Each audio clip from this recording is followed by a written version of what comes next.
तो कहानी की शुरुआत में हमें दिखाया जाता है कि सूरज धीरे धीरे पृथ्वी के पास आ रहा है, जिस वजह से पृथ्वी के सभी इलाकों में आग और सूखा फैलने लगा है। इसलिए जल्दी ही साइंटिस्ट पृथ्वी पर आने वाली सोलर क्राइसिस के खतरे के बारे में पूरी दुनिया में अनाउंस करने लगते हैं, जिसमें वो सभी को बताते हैं कि अगर सूरज इसी स्पीड से आगे बढ़ता रहा तो सूरज 100 सालों में पृथ्वी को अपने बीच समा के खत्म कर देगा और 300 सालों बाद वो पूरे सौर मंडल को ही खत्म कर देगा। इसलिए पृथ्वी को बचाने के लिए यूईजी यानी यूनाइटेड अर्थ गवर्नमेंट मूविंग माउंटेन नाम के एक प्रोजेक्ट पर काम करने का फैसला करती है। इस प्रोजेक्ट के अकॉर्डिंग साइंटिस्ट काफी सारे बड़े बड़े इंजन्स बनाकर पृथ्वी के अलग अलग हिस्सों में इंस्टॉल कर देंगे, जिसकी मदद से पृथ्वी को सौर मंडल से बाहर ले जाकर बचा लिया जाएगा। लेकिन इस प्रोजेक्ट में काफी खर्चा होने वाला था, साथ ही खाने पीने के रिसोर्सेज भी दिन प्रतिदिन खत्म होते जा रहे थे, जिस वजह से लोग दंगे और प्रोटेस्ट करने लगे थे। इन प्रोटेस्ट में वो लोग शामिल थे जिन्हें किसी भी अंजाम या खतरों की परवाह नहीं थी, क्योंकि इन लोगों का मानना था कि जो खतरा अभी तक पृथ्वी पर नहीं आया है उसके लिए गवर्नमेंट इतना बड़ा रिस्क लेकर पृथ्वी और मानव जाति को खतरे में डाल रही है। वहीं दूसरी ओर यूईजी डिजिटल लाइफ नाम के एक प्रोजेक्ट यानी डीएलपी पर बैन लगा देती है, जिस वजह से प्रोटेस्ट और भी ज्यादा बिगड़ जाते हैं, क्योंकि डीएलपी एक कट्टर ग्रुप था जिसका मानना था कि इंसानों का फ्यूचर सिर्फ कंप्यूटर में है। असल में वो एक ऐसा प्रोग्राम डेवलप करना चाहते थे जिससे इंसान अपने दिमाग को एक डिस्क में अपलोड कर सकता था, लेकिन रिसोर्सेज की कमी के कारण वो इस प्रोग्राम को आगे नहीं बढ़ा सकते थे। इसलिए रिसोर्सेज के लिए वो हैकिंग करके यूईजी पर आतंकवादी हमला करते रहते थे। इन सब के बीच यूईजी नोटिस करती है कि उनके मूविंग माउंटेन प्रोजेक्ट से लोगों का विश्वास उठता जा रहा है, जिस कारण काफी सारे लोग इस प्रोजेक्ट को रोकने की कोशिशें कर रहे हैं। पर तभी चाइनीज एम्बेसडर जाओ इस प्रोजेक्ट के पहले पार्ट को कंप्लीट करने का कहते हैं, क्योंकि उनका मानना था कि पहला पार्ट जल्द ही पूरा हो जाएगा और लोगों को दोबारा उनके मूविंग माउंटेन प्रोजेक्ट पर विश्वास होने लगेगा। जाओ कहते हैं कि इस पहले पार्ट को कंप्लीट करने के लिए सबसे पहले चंद्रमा पर मौजूद इंजन्स की टेस्टिंग की जाएगी, क्योंकि हम चंद्रमा को भी सौर मंडल से धकेलने का प्लान कर रहे हैं ताकि पृथ्वी का ग्रेविटी से कनेक्शन टूट जाए। वहीं यूईजी इस टास्क को कंप्लीट करने के लिए कई लोगों को एस्ट्रोनॉट्स के रूप में ट्रेन करने वाली थी, इसलिए वो कुछ सोल्जर्स को बेस पर इकट्ठा करती है, जहां हम लियू नाम के एक पायलट को देखते हैं। तभी लियू देखता है कि बेस प्रोटेस्टर्स से घिरा हुआ है और गार्ड्स उन्हें रोकने की कोशिश कर रहे हैं। उसी वक्त एक प्रोटेस्टर बेस के अंदर घुस आता है, पर हैन नाम की लड़की उस आदमी को मारकर नीचे गिरा देती है। ये देखकर लियू हैन से काफी इंप्रेस होता है और उसके साथ जिंदगी गुजारने के सपने देखने लगता है। इसके बाद सभी ट्रेनीज को एक एलिवेटर में बैठकर अंतरिक्ष में भेज दिया जाता है, क्योंकि उनका पहला टेस्ट अंतरिक्ष में होने वाला था। ये अभी तक का सबसे ऊंचा एलिवेटर था। इस एलिवेटर के ऊपर जाने की स्पीड इतनी तेज थी कि कुछ ट्रेनीज बेहोश हो जाते हैं, जिस कारण वो उस स्टेशन को भी नहीं देख पाते जो कि मूविंग माउंटेन प्रोजेक्ट के लिए बनाया जा रहा था। यहाँ सभी ट्रेनीज को फाइटिंग स्किल्स सिखाते हुए फायर आर्म्स का यूज करना सिखाया जाता है। इसके अलावा उन्हें बार बार एलिवेटर से ट्रेवल करवाया जाता है ताकि उन्हें फ्यूचर में एलिवेटर से ट्रेवल करने में किसी भी तरह की परेशानी का सामना न करना पड़े। साथ ही सभी का मेडिकल टेस्ट करके उन्हें डेली एक्सरसाइज करवाई जाती है। इस ट्रेनिंग के दौरान लियू और हैन एक दूसरे को पसंद करने लगते हैं और उन्हें प्यार हो जाता है। फिर एक दिन लियू गार्ड को सिगरेट की घूस देता है और बेस के अंदर एक गुलदस्ता ले आता है, जिसे वो हैन को देते हुए उसे प्रपोज कर देता है। इसी सुबह एस्ट्रोनॉट्स का एक नया बैच वहाँ आता है और एलिवेटर में शामिल हो जाता है। तभी अचानक से बेस में मौजूद ड्रोन्स बाहर आने लगते हैं, जिससे इंजीनियर्स को पता चलता है कि उनका सिस्टम हैक हो गया है। इसी दौरान एलिवेटर अपने शेड्यूल से पहले ऊपर जाने लगते हैं। दूसरी ओर एलिवेटर में शामिल हुए नए एस्ट्रोनॉट्स अपने कपड़े बदलने लगते हैं। तब लियू और हैन नोटिस करते हैं कि नए एस्ट्रोनॉट्स ट्रेनीज के नाम की यूनिफॉर्म पहन रहे हैं, जिससे वो समझ जाते हैं कि वो लोग कोई एस्ट्रोनॉट्स नहीं बल्कि आतंकवादी हैं। यहाँ बेस में सभी ड्रोन्स अटैक करके आग लगाने लगते हैं, जिन्हें रोकने के लिए पायलट उन पर अटैक करते हैं, लेकिन ड्रोन्स पर निशाना नहीं बना सकते थे, क्योंकि साइंटिस्ट ने सिस्टम को इस तरह बनाया था कि वो अपने ड्रोन्स पर अटैक ना कर सके। वहीं ड्रोन्स हैक हो चुके थे, इसलिए वो सिस्टम पर अटैक कर रहे थे। इस तरह अटैक करते हुए ड्रोन्स एक एलिवेटर को नीचे गिरा देते हैं। दूसरी तरफ एलिवेटर में आतंकवादी सभी ट्रेनीज से उनकी आईडी चुराते हैं और सभी गेट्स को बंद करके ट्रेनीज की कुर्सियों को लॉक कर देते हैं। यहाँ जो भी उन लोगों को रोकने की कोशिश करता है उन्हें बुरी तरह पीटा जाता है। इस एलिवेटर के दूसरे रूम में लियू होता है, जो कि अपनी कुर्सी छोड़ देता है और अपने चश्मे का यूज करके गेट की लॉक स्क्रीन को धूप से जलाकर गेट ओपन कर लेता है। इस गेट की दूसरी साइड जाकर लियू देखता है कि उसका एक साथी बुरी तरह घायल है, क्योंकि आतंकवादियों ने उसे बुरी तरह पीटा था। इसलिए लियू उन आतंकवादियों के पीछे जाता है और उनसे लड़ने लगता है। इस फाइट में एक आतंकवादी ऊंचाई से गिरकर मर जाता है, जिसके बाद लियू एक फायर एक्सटिंग्विशर को लेकर दूसरे आदमी का पीछा करता है। इस बीच वो आतंकवादी चोरी की गई आईडी से एलिवेटर को स्टेशन तक पहुंचा देता है कि उसी समय ड्रोन उन पर एक मिसाइल से अटैक करते हैं। इस दौरान बेस में साइंटिस्ट 550C नाम के इंटेलिजेंट क्वांटम क्वांटम कंप्यूटर की मदद से सिस्टम को हैकर से सेव कर लेते हैं, जिसके तुरंत बाद ड्रोन्स जमीन पर गिरकर ब्लास्ट हो जाते हैं और फिर साइंटिस्ट द्वारा एलिवेटर को वापस नीचे खींच लिया जाता है। यहाँ ल्यू अभी भी उस आतंकवादी से लड़ रहा था। तभी हैन एक मैकेनिकल हाथ की मदद से विंडो को तोड़ती है और ल्यू के पास आकर उस आतंकवादी को मारने में उसकी मदद करती है। इसके बाद हैन गुस्से में ल्यू से दोबारा फ्लावर्स मांगती है, क्योंकि इस फाइट के दौरान उसके सभी फ्लावर्स टूट चुके थे। तभी अचानक से उसका स्टेशन बेस पर गिरने लगता है, क्योंकि उस आतंकवादी ने मरने से पहले डेटोनेटर दबा दिया था। ये स्टेशन बेस पर गिरकर क्रैश हो जाता है, जिससे बेस पर मौजूद बिल्डिंग्स ब्लास्ट हो जाती है और एलिवेटर भी अचानक से जमीन पर गिर जाता है, जिससे सभी ट्रेनीज भी इस एक्सीडेंट के शिकार बन जाते हैं। हालांकि ल्यू और हैन सही सलामत होते हैं। इसी दिन न्यूज पर बताया जाता है कि इस ब्लास्ट में लगभग 3000 लोगों की जान जा चुकी है और 5 से भी ज्यादा लोग घायल हुए हैं। यूईजी के बनाए स्टेशन के क्रैश होने के कारण कई लोगों की जानें गई थी, इसलिए लोग और भी प्रोटेस्ट करने लगते हैं। इस प्रोटेस्ट में आतंकवादी हमले और दंगे भी होते हैं। सभी प्रोटेस्टर गवर्नमेंट से डीएलपी को वापस लेने की मांग कर रहे थे। यहाँ जाओ अपनी असिस्टेंट से उस स्पीच को पढ़ने के लिए कहता है, जिसे उसने यूईजी के प्रोजेक्ट में विश्वास रखने के लिए लिखा था। इसी दौरान जाओ अमेरिकन एम्बेसडर के साथ बातचीत करता है और उनसे प्रोजेक्ट पर काम करने के लिए एक और मौका मांगता है। कुछ हफ्ते बाद क्रायो स्लीपिंग पॉड्स में लोगों को रखकर चंद्रमा पर भेजा जाता है, ताकि वो चंद्रमा पर जाकर इंजन पर काम जारी रख सकें। इस बीच हेंग्यू नाम का कंप्यूटर इंजीनियर क्रायो स्लीप से उठता है, जो कि 550A नाम के एआई और उसकी बेटी याया की एक रिकॉर्डिंग को चेक करता है। दरअसल 550A की मदद से ही याया हेंग्यू से बात करती थी। यहाँ पता चलता है कि हेंग्यू पहले डीएलपी के लिए काम करता था, लेकिन 550C तक पहुँचने के लिए वो चंद्रमा पर काम करने आया है। असल में 500C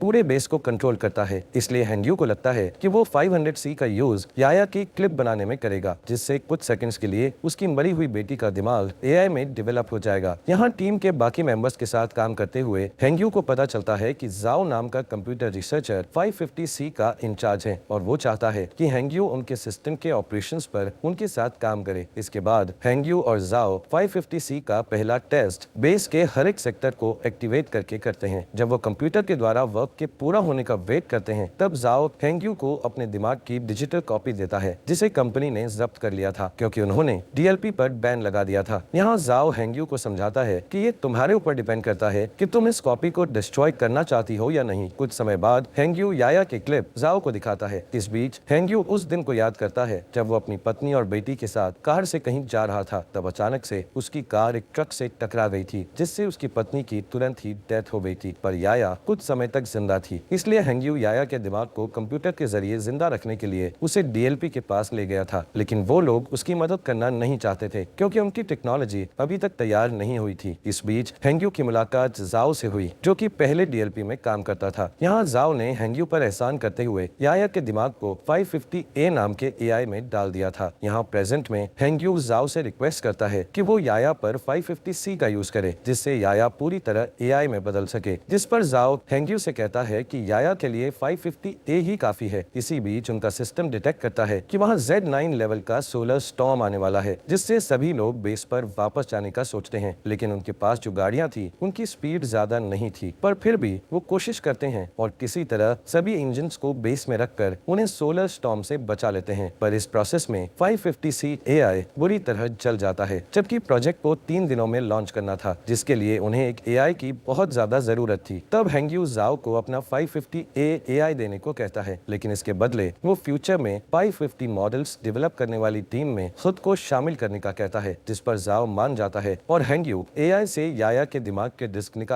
निकाल लेता है। 3 दिन के बाद टीम इंजन्स का टेस्ट करती है। तब चंद्रमा कुछ सेकंड्स के लिए अपनी जगह से थोड़ा सा शिफ्ट हो जाता है, जिसे देखकर टीम बहुत खुश हो जाती है, क्योंकि इससे साबित हो जाएगा कि 20 साल में वो पूरी तरह से चंद्रमा को पृथ्वी से दूर कर देंगे। इसके अलावा टीम की इस सफलता से पूरी दुनिया के लोगों को मूविंग माउंटेन प्रोजेक्ट पर विश्वास हो जाता है। कुछ महीने बाद वो पृथ्वी पर इंजन का टेस्ट करते हैं, जिससे सभी स्क्रीन ब्लैक हो जाती हैं और लोगों को लगता है कि उनका टेस्ट फेल हो गया है। लेकिन अचानक उन्हें फील होता है कि जमीन हिल रही है। वहीं दूसरी ओर बेस पर मौजूद एस्ट्रोनॉट्स को आसमान में एक लाइट जलती हुई दिखती है। इससे यूईजी के साइंटिस्ट प्रूव करते हैं कि पृथ्वी अपनी जगह से थोड़ी दूर पर शिफ्ट हुई है। ये जानकर पूरी दुनिया जश्न मनाने लगती है। इसी तरह कई साल बीत जाते हैं और यूईजी बहुत ही शक्तिशाली इंजन्स को बनाता है, जो कि पृथ्वी और चंद्रमा को धक्का देकर मूव करके सौर मंडल से दूर कर देगा। साथ ही इस प्रोजेक्ट का नाम अब द वेंडरिंग अर्थ रखा जाता है और 550C द्वारा कई बिल्डिंग बिल्डिंग्स को बनाया जाता है, जिसके बाद यूईजी हर साल एक नया टेस्ट करती है जिससे उनकी थ्योरी सही साबित होती है। इस तरह लोग यूईजी के प्रोजेक्ट को पूरी तरह एक्सेप्ट कर लेते हैं, जिस कारण डीएलपी पूरी तरह से गायब हो जाता है। इसके अलावा लोगों में ये भी चर्चा होती है कि गवर्नमेंट ने जो अंडरग्राउंड सिटीज बनाई है उनके अंदर जाने के लिए लोगों को पास खरीदने होंगे। यहाँ पता चलता है कि हर साल पृथ्वी का रोटेशन धीमा हो रहा था, जिससे एक दिन में 24 घंटे की जगह 60 घंटे का सिस्टम हो गया है और ग्लोबल इंटरनेट भी अब बंद हो चुका था। साथ ही पृथ्वी पर अब बाढ़ और सोलर रेडिएशन जैसी समस्याएं लगी थी, जिससे कैंसर की बीमारी बढ़ने लगती है। इधर ल्यू और हैन शादी कर लेते हैं और उनका एक बेबी बॉय होता है। वो दोनों परेशान होते हैं क्योंकि उन्हें उनके बेटे के लिए अंडरग्राउंड सिटीज का पास नहीं मिला था। इसी बीच हैन को कैंसर हो जाता है, जिससे वो दोनों और भी परेशान हो जाते हैं। यहाँ हैंग्यू नए 500 डेवलपमेंट की हेल्प से याया के लिए एआई बनाता है, जिसे वो 550W का नाम देता है। यहाँ हमें बताया जाता है कि स्टेशन को गिरे हुए 14 साल बीत चुके हैं और अब ल्यू मेजर की पोस्ट पर आ चुका है। एक दिन ल्यू को अंतरिक्ष में भेजने के लिए उसका इंटरव्यू लिया जाता है। यहाँ 550W उसका इंटरव्यू लेता है और बताता है कि ल्यू की स्किल्स इंप्रेसिव हैं। इसके अलावा 550W ल्यू की फैमिली में हो रही परेशानियों के बारे में भी बताता है और कहता है कि ल्यू को पृथ्वी पर रहकर अपनी फैमिली की देखभाल करनी चाहिए, जिस पर ल्यू कहता है कि मुझे अपनी फैमिली को पीछे छोड़ने का दुख है, लेकिन मुझे अपने बेटे को अंडरग्राउंड सिटी में भेजने के लिए बेस पर आकर काम करना पड़ेगा। यहाँ मिरर के दूसरी साइड प्रोजेक्ट के इंचार्ज साइंटिस्ट इस इंटरव्यू को सुन रहे थे, जिसमें हैंग्यू ल्यू की बातें सुनकर अपनी बेटी की याद करने लगता है। इसके बाद 550W बताता है कि हैन की जल्दी ही डेथ होने वाली है, जिस कारण ल्यू पूरी तरह से टूट जाएगा और स्ट्रेस टेस्ट में फेल हो जाएगा। इंटरव्यू के बाद ल्यू हैन के साथ टाइम स्पेंड करने के लिए हॉस्पिटल जाता है, जहाँ हैन कहती है मैं आखिरी बार अपने होम टाउन को देखना चाहती हूँ, पर मौसम की समस्याओं के कारण उसे होम टाउन में ले जाना बहुत मुश्किल था। इधर हैंग्यू ल्यू की बातों से इतना इमोशनल हो गया था कि वो चोरी से बेस में घुसकर याया के दिमाग को 550W से जोड़ देता है और उसे सिस्टम में देखने लगता है, जिससे वो इमोशनल होकर रोने लगता है। तभी जाओ गार्ड्स के साथ वहाँ आ जाता है और हैंग्यू को समझाने लगता है कि उसे याया की डेथ को एक्सेप्ट करना होगा, जिस पर हैंग्यू मना कर देता है और याया को पूरी तरह से 550W में अपलोड कर देता है, जिससे चंद्रमा के सिस्टम में तुरंत प्रॉब्लम आना शुरू हो जाती है और सभी इंजन्स फेल होने लगते हैं। इसके बाद गार्ड्स हैंग्यू को पकड़ लेते हैं और अपने साथ ले जाते हैं। इधर जाओ याया के डिस्क को निकालकर 550W एआई को बंद कर देता है। इस बीच ल्यू अपने पुराने दोस्तों के जरिए एक जेट उधार लेता है और हैन को उसके होम टाउन ले जाता है। कुछ ही समय में वो शंघाई सिटी में लैंड करते हैं, जो कि अब बर्फ से जमी हुई बंजर जमीन बन चुकी थी। दोनों सितारों को देखते हुए बातें करते हैं, जहाँ हैन ल्यू से कहती है कि मैं समय आने पर शान से मरना चाहती हूँ। यहाँ यूईजी के लोग हैंग्यू के द्वारा की गई सिस्टम प्रॉब्लम्स के बारे में बात करते हैं और नोटिस करते हैं कि ये उस हैकिंग की तरह ही है जो कुछ सालों पहले ड्रोन और एलिवेटर के साथ की गई थी। इसलिए सभी 550W के सिस्टम को हैक करके सही करने का सोचते हैं, लेकिन वो हर बार ब्लॉक हो जाते हैं। तभी अचानक चंद्रमा के इंजन ब्लास्ट हो जाते हैं, जिससे चंद्रमा पृथ्वी की ओर आने लगता है। दूसरी तरफ जाओ समुद्र के पास खड़ा होता है और सभी देशों के लीडर्स को एक इमरजेंसी अलर्ट सेंड करता है, क्योंकि सुनामी धीरे धीरे बढ़ रही थी जो जल्द ही जमीन से टकरा जाती है। इस इमरजेंसी के कारण ल्यू को भी वापस ड्यूटी पर बुलाया जाता है। वहीं लीडर्स पहले से ही अंडरग्राउंड सिटी को खोलना शुरू कर देते हैं ताकि वो सुनामी से लोगों की जान बचा सकें। यहाँ ल्यू के मिशन पर जाने से पहले ही हैन की डेथ हो जाती है, इसलिए उनके बेटे को हैन के पिता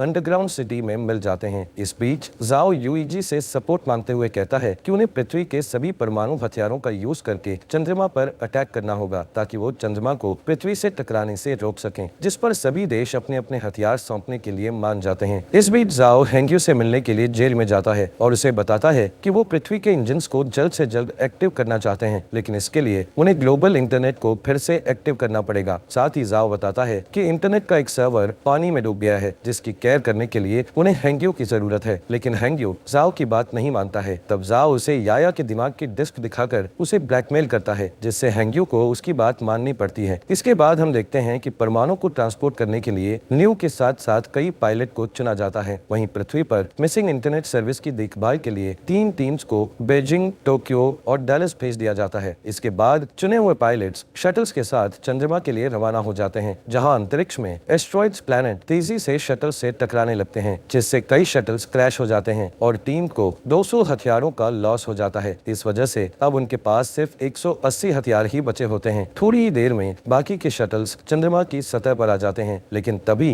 एस्ट्रॉइड्स एक शटल को हिट कर देता है, जिससे ल्यू की शटल भी क्रैश हो जाती है। इसलिए उन्हें मजबूरन जमीन पर उतरना पड़ता है। इस दौरान उन्हें 384 हथियारों का फिर से लॉस हो जाता है। यहाँ बचे हुए लोग टेप को ढूंढने लगते हैं ताकि वो उनके टूटे हुए हेलमेट को ठीक करके अपने घाव पर पट्टी कर सकें। इसके बाद वो लोग तय करते हैं कि वो लोग बचे हुए हथियारों को पैदल ही चंद्रमा पर फिट कर देंगे, पर ल्यू नहीं चाहता था कि इस काम को करके यंग लोग मारे जाएं, इसलिए वो अकेला शटल से बाहर आकर गेट को बंद कर देता है। यहाँ पृथ्वी पर तीनों टीम्स सर्वर की जगह पर पहुंचकर पानी के नीचे चली जाती हैं, जहां ड्रोन और स्पेशल टूल्स की मदद से हेंग्यू की टीम बिल्डिंग में जाती है और सर्वर का दरवाजा ढूंढने लगती है। लेकिन जब वो दरवाजे को जबरदस्ती खोलते हैं तो उनका एक आदमी बुरी तरह घायल हो जाता है। तब जाओ उसके घावों को सही करने की कोशिश करता है, लेकिन उनके पास घाव को ठीक करने के लिए कोई सामान नहीं था, जिस कारण उस आदमी की डेथ हो जाती है। जिसके बाद हेंग्यू और जाओ इंटरनेट को वापस लाने के लिए कनेक्शन बनाने का डिसीजन लेते हैं। दूसरी तरफ ल्यू हथियारों को एक ट्रक से ले जाने लगता है। तभी अचानक चंद्रमा का मलबा पृथ्वी से टकराता है, जिस वजह से बिल्डिंग्स हिलने लगती है और कुछ हार्डवेयर जाओ के पैर पर गिर जाते हैं, जिससे वो बुरी तरह फंस जाता है। तभी उस रूम में पानी भरने लगता है। दूसरी ओर हेंग्यू अपने ड्रोन की मदद से भी रूम का गेट नहीं खोल पा रहे थे, इसलिए जाओ उसे जल्दी से पासवर्ड की दे देता है, पर इस दौरान जाओ की पानी में डूबने से डेथ हो जाती है। इसके बाद चंद्रमा का मलबा पृथ्वी की मेजर लोकेशंस को डिस्ट्रॉय करने लगता है, जिससे अंडरग्राउंड सिटीज में जा रहे लोग पैनिक होने लगते हैं। वहीं यूईजी में जाओ को बुरी खबर मिलती है कि उनके पास परमाणु हथियारों का एक साथ ब्लास्ट करने के लिए समय नहीं है, जिससे जाओ उम्मीद खो देता है। पर तभी उसका एक आदमी उसे सोल्यूशन बताता है कि अगर वो अंतरिक्ष में और भी एस्ट्रोनॉट्स को भेज देंगे तो हथियारों को मैनुअली ब्लास्ट किया जा सकता है, यानी कि सभी एस्ट्रोनॉट्स को अपना सेक्रीफाइस करके दुनिया को बचाना होगा। इस ऑपरेशन के लिए 300 लोगों की जरूरत थी। यहाँ एक पुराना पायलट कहता है कि ऐसा करना हमारा कर्तव्य है, पर यंग लोग फ्यूचर की देखभाल करने के लिए हैं, इसलिए उनका सेक्रीफाइस ना किया जाए। उस पायलट की बात मानते हुए सभी पुराने पायलट्स को एस्ट्रोनॉट्स की टीम के साथ चंद्रमा पर पहुंचा दिया जाता है, जहां ल्यू उन्हें आता हुआ देखकर चौंक जाता है, लेकिन उसका कम्युनिकेटर टूट गया था, इसलिए वो पृथ्वी पर वापस लौटने से पहले अपने पुराने टीचर और ट्रेनिंग पार्टनर्स को गुड बाय नहीं बोल पाता है। दूसरी ओर यूईजी बताती है कि टोक्यो और डैलस के सर्वर वापस आ चुके हैं, लेकिन बीजिंग का सर्वर अभी तक नहीं आया है। यहाँ बीजिंग में हम हेंग्यू को देखते हैं, जिसके रूम में पानी भरने लगता है और वो की को सही कंप्यूटर से नहीं जोड़ पाता। तभी चंद्रमा पर एस्ट्रोनॉट्स सभी परमाणु हथियारों को ब्लास्ट करने लगते हैं। ठीक उसी समय हेंग्यू भी उसकी माइंड डिस्क को एक कंप्यूटर से जोड़ देता है, जिससे चंद्रमा पूरी तरह ब्लास्ट हो जाता है। पर अब चंद्रमा का मलबा तेजी से पृथ्वी की ओर आ रहा था, इसलिए पृथ्वी को जल्द ही वहां से हटाने की जरूरत होती है। यहाँ हेंग्यू याया की क्लिप को एक्टिव करता है और उसे की दिखाकर अंदर से इंटरनेट को एक्टिव करने के लिए कहता है। तभी रूम में पानी भर जाता है, जिससे हेंग्यू की भी डेथ हो जाती है। वहीं चंद्रमा का मलबा पूरी दुनिया में गिरने लगता है। तभी यूईजी इमरजेंसी मैसेज भेजकर बताता है कि उनका मिशन फेल हो चुका है, जिससे शहरों में दंगे होने लगते हैं। वहीं जाओ हार नहीं मानता और अपनी टीम को इंजन्स में आग लगाने को कहकर उन्हें उल्टी गिनती शुरू करने को कहता है। इसी दौरान बीजिंग में हेंग्यू का दिमाग अचानक कंप्यूटर के अंदर एक्टिव हो जाता है, जहां वो अपनी बेटी से दोबारा मिलकर बहुत खुश होता है। इसके बाद हेंग्यू एआई में जाकर इंटरनेट सर्वर को एक्टिव कर देता है। तभी जाओ के आदेशों का पालन करते हुए एक आदमी इंजन्स को स्टार्ट कर देता है और फिर देखते ही देखते पृथ्वी मूव करने लगती है और चंद्रमा के मलबे से बच जाती है। ये देखकर पूरी दुनिया के लोग जश्न मनाते हैं। यहाँ ल्यू शटल से ही पृथ्वी को हिलते हुए देखता है, इसलिए वो जल्दी से वीडियो रिकॉर्ड करता है ताकि वो अपने बेटे को ये सीन दिखा सके। दूसरी ओर हेंग्यू और याया के दिमाग का बैकअप 550W में एक साथ मिक्स हो जाता है। इसके बाद हमें 7 साल बाद का सीन दिखाया जाता है, जहाँ पृथ्वी वापस से 24 आवर के सिस्टम में आ चुकी है और जाओ रिटायर्ड हो चुका है, लेकिन अब उनकी असिस्टेंट यूईजी में उनकी लेगेसी को आगे बढ़ा रही है। अब क्योंकि चंद्रमा से उनको कोई भी खतरा नहीं है, इसलिए वो अपने प्लान का सेकंड पार्ट शुरू करते हैं, जिसमें वो 10 साल के अंदर जुपिटर प्लैनेट के पास से उड़ेंगे और फिर पृथ्वी को हमेशा के लिए सौर मंडल से बाहर कर देंगे। इसलिए इंजन्स पर नजर रखने के लिए एक स्पेस स्टेशन बनाया गया है, जिसका इंचार्ज ल्यू है। और इसी के साथ ये मूवी यहीं पर खत्म हो जाती है। दोस्तों, आपका दिल से शुक्रिया हिंदी चैनल को सब्सक्राइब करने के लिए।